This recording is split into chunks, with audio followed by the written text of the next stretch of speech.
भाई जो गुरु बचन पे डट गे, कट गे फंद 84 के।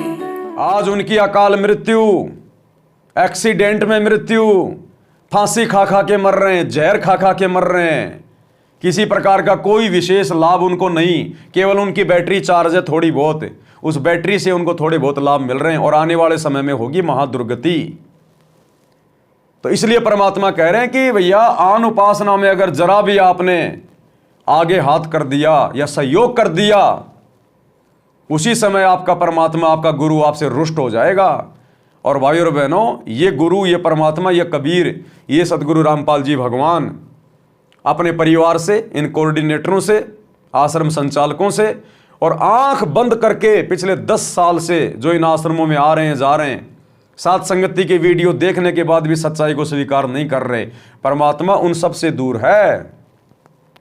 कोई विशेष आशीर्वाद गुरुदेव का नहीं है उन आत्माओं के ऊपर। अब ऐसे तो दुनिया वाले भी जी रहे हैं, अरे मौज और बल्ले बल्ले तो दुनिया वालों की भी हो रही है, एक्सीडेंट में मरने से तो दुनिया वाले भी बच रहे हैं। तो ऐसे तो दुनिया वालों की भी तो परमात्मा रक्षा कर रहा है, लेकिन कर रहा है उनके संस्कार से, उनके पिछले जन्म की भक्ति से, दान पुण्य से। तो ठीक इसी प्रकार वर्तमान में आश्रमों से जुड़े हुए भाई बहन जो ये समझ रहे हैं कि हमारे तो ठीक ठाक काम चल रहा है, ठीक ठाक काम तो दुनिया वालों का भी चल रहा है। और नरेंद्र मोदी कौन सी भक्ति कर रहा है जो पूरा देश का राजा बन के ऐश कर रहा है? ऐसी ऐश तो तुम भक्तों की भी नहीं है जो उन जगत वालों की है। तो क्या वो सही कर रहे हैं? क्या सही चल रहे हैं? क्या वो मर्यादा में है? क्या उनकी भक्ति सही है? क्या? तो भाई और बहनों, जब तक आप लोगों की बैटरी चलेगी, जो पिछले पुण्य हैं वो चलेंगे, या वर्तमान में आपने जो भी दान पुण्य किया है, मर्यादा में रहकर थोड़े बहुत दिन जो भक्ति की है, जब तक आपकी भक्ति चलेगी, आपका बाल विवाह का नहीं होगा। बाल विवाह का चाहे गुरुजी को गालियां क्यों ना दो आप, लेकिन जिस दिन तुम्हारा वो पाप का घड़ा धीरे धीरे बढ़ता हुआ ऊपर आएगा, तुम्हारे दान पुण्य नष्ट होंगे, खर्च होंगे, क्योंकि वर्तमान में कोई मर्यादा में है नहीं।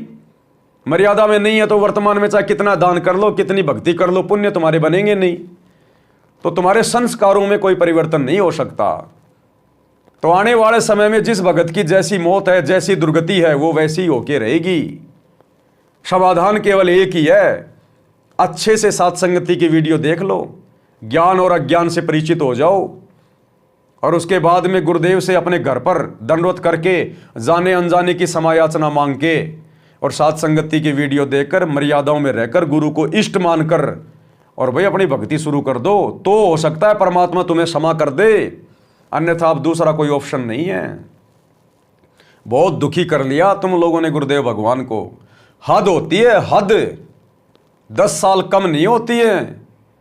इतना मौका तो सांसारिक बाप भी अपने बेटों को नहीं देता जितना मौका सतगुरु ने अपने परिवार को दिया है। लेकिन जितना मौका दिया उतना ही उन्होंने इस मौके का नाजायज फायदा उठाया, उतनी ही ज्यादा संगत की मर्यादाएं तोड़वाई है, और अब भी बाज नहीं आ रहे। आज भी गुरुजी का परिवार बाज नहीं आ रहा, पहले से कहीं ज्यादा बिगड़ा हुआ नजर आ रहा है। तो बाकी संगत ने विचार करने की जरूरत है, तुम लोग क्यों जुड़े हो? अरे तुम लोग गुरुजी से उपदेश लेके क्यों भक्ति कर रहे हो? गुरुजी के परिवार की गुलामी करने के लिए?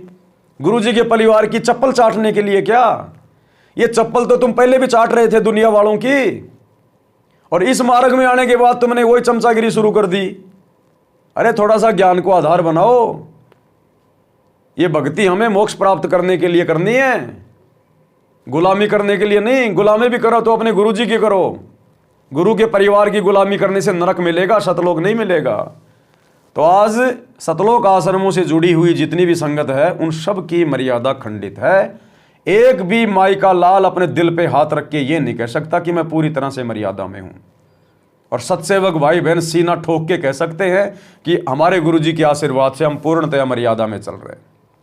भाई जो गुरु बचन पे डट गे, कट गे फंद 84 के, कट गे फंद 84 के, कट गे फंद 84 के। भाई जो गुरु बचन पे डट गे, कट गे फंद 84 के, कट गे फंद 84 के, कट गे फंद 84 के। भाई जो गुरु बचन पे डट गे,